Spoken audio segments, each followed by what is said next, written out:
첫째, 누구에게도 적의를 품지 말라.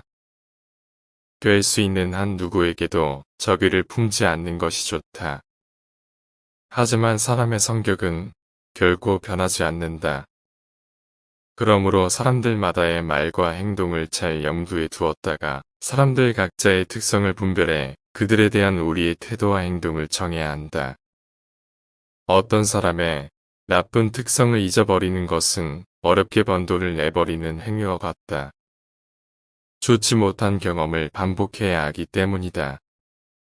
하지만 잘 기억해두고 행동하면 친밀감과 우정으로부터 자신을 보호할 수 있다. 사랑하지도 미워하지도 말라는 말 속엔 모든 처세술의 절반이 담겨 있다. 아무것도 말하지 말고 아무것도 믿지 마라에는 다른 절반이 담겨 있다. 둘째, 화해의 대가.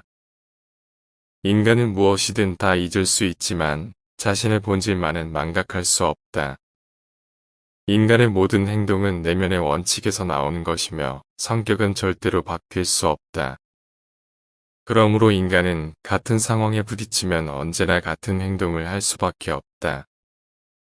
절교한 친구와 다시 화해하면 대가를 치러야 한다.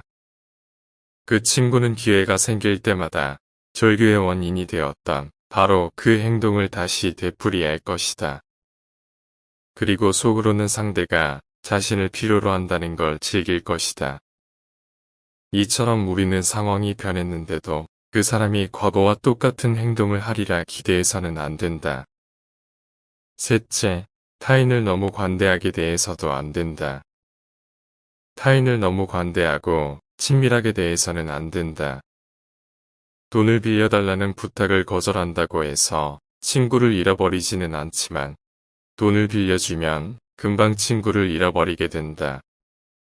또 친구를 대함에 있어 조금은 소홀히 하는 태도를 취한다고 해서 쉽게 친구를 잃어버리지는 않는다. 오히려 너무 친절하고 허물없이 대하면 상대가 오만해져 참을 수 없는 태도를 취하는 경우가 종종 생긴다. 사람들은 자신이 상대에게 꼭 필요한 존재라는 생각을 곧잘 한다. 그럼으로써 오만해지고 주제넘는 행동을 하게 된다. 상대가 어떻게든 자신을 감수할 수밖에 없을 거라고 생각해 예의의 선을 넘어서는 것이다. 진정으로 친밀한 교제를 할 수 있는 사람은 매우 드물다. 그러므로 저급한 본성을 드러내 자신을 천박하게 만들지 않도록 조심해야 한다. 이해관계가 달라지면 인간은 재빨리 태도와 신념을 바꾼다. 넷째, 상대방의 가시를 견디려면 적당한 거리를 유지하라. 어느 추운 겨울날 고슴도치들은 얼어 죽지 않으려고 서로 바싹 달라붙어 한 덩어리로 뭉쳤다. 그러나 그들은 곧 자기들의 가시가 서로를 찌르는 것을 느꼈다. 할 수 없이 그들은 다시 떨어졌다. 그러자 인해 추위를 견딜 수가 없었다. 그래서 다시 한 덩어리로 붙었다. 이번에도 여지없이 가시가 서로를 찔러 그들은 다시 떨어졌다. 이렇게 그들은 두 가지 불편 사이에서 왔다 갔다 했다. 그러다 마침내 그들은 상대방의 가시를 견딜 수 있는 적당한 거리를 발견했다. 인간의 세계도 마찬가지다. 공허함과 지루함에서 생겨나는 사교에 대한 욕구는 인간을 한 덩어리가 되게 한다. 그러나 곧 불쾌감과 반발심으로 다시 떨어진다. 그러다 마침내 그들은 서로 견딜 수 있는 적당한 간격을 발견했다. 그것이 바로 정중함과 예의다. 따라서 서로가 정중함과 예의를 지키지 않는다면 따뜻해지려는 욕망은 충족될 수 있을지 몰라도 가시에 찔리는 상황은 피할 수 없을 것이다. 아이러니하게도 내면에 따뜻함이 많은 사람은 다른 사람에게 고통과 괴로움을 주거나 다른 사람으로부터 고통과 괴로움을 받지 않기 위해 사회에서 멀리 떨어져 있기를 좋아한다. 다섯째, 남 앞에서 정신적 우월함을 과시하지 말라. 대부분의 사람들은 자신과 대화를 나누는 상대가 정신적으로 월등하다는 것을 깨닫게 되면 그 상대는 마찬가지로 자신의 열등함을 눈치챌 것이라고 생각한다. 또는 스스로의 열등함을 경험하게 된다. 그렇게 되면 그의 마음엔 곧 격렬한 분노심이 일어난다. 남 앞에서 정신적 능력을 과시하는 행위는 간접적인 방식이긴 하지만 다른 사람의 무능함과 우둔함을 비난하는 셈이 된다. 더구나 천박한 본성을 지닌 사람은 자신과 전혀 다른 질의 사람을 보면 정신적 혼란에 빠져 질투심을 일으키게 된다.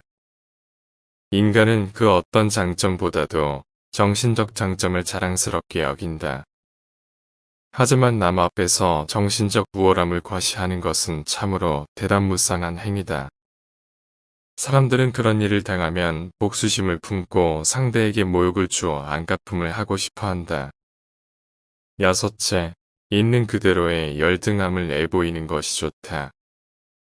신분과 부유함에 대해서는 언제나 사람들의 존경을 기대할 수 있지만 정신적 장점에 대해서는 결코 존경을 기대할 수 없다.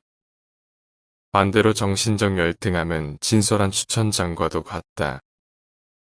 몸이 따뜻한 것과 정신적으로 기분 좋은 우월감을 느끼는 것은 그 의미가 같다. 그래서 누구나 본능적으로 난로나 양지 바른 곳에 다가가려고 하는 것처럼 자신에게 그러한 기분 좋은 우월감을 느끼게 해주는 상대에게 다가가려고 하는 것이다.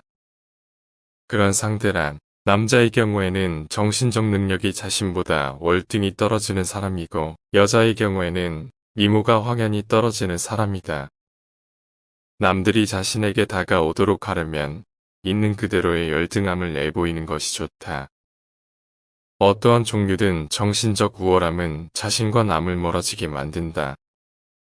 일곱째, 타인의 행복을 괴로워하는 사람은 행복해질 수 없다. 질투는 인간의 자연스러운 감정이다. 그럼에도 질투는 악덕인 동시에 불행이다.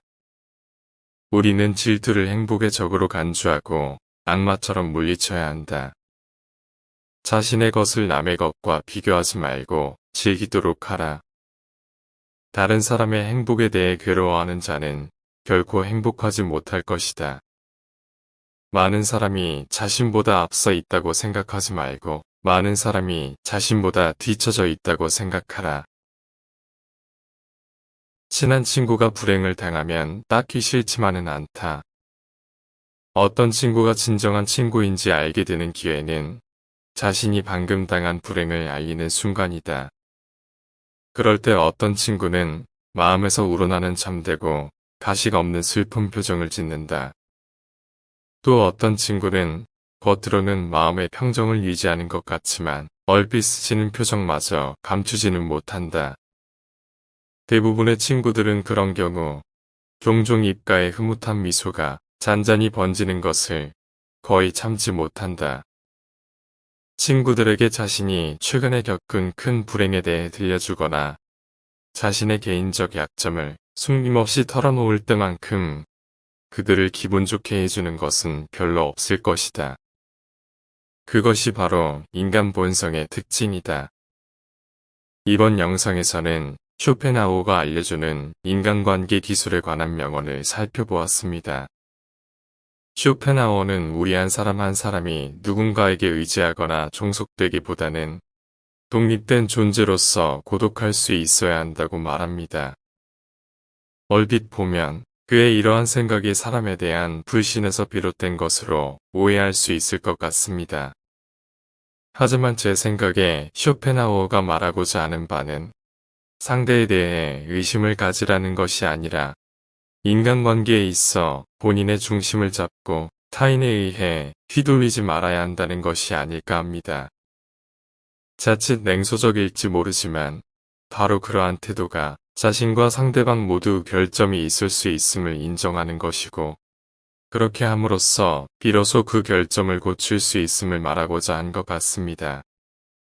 개인적으로 인간관계로 인해 행복했던 기억도 많지만 괴로운 기억이 많습니다. 쇼펜하우어의 책을 읽고 많은 깨달음을 얻은 것 같습니다. 여러분도 제 영상을 보시고 조금이나마 위로와 깨달음을 얻으셨으면 하는 바람을 가집니다.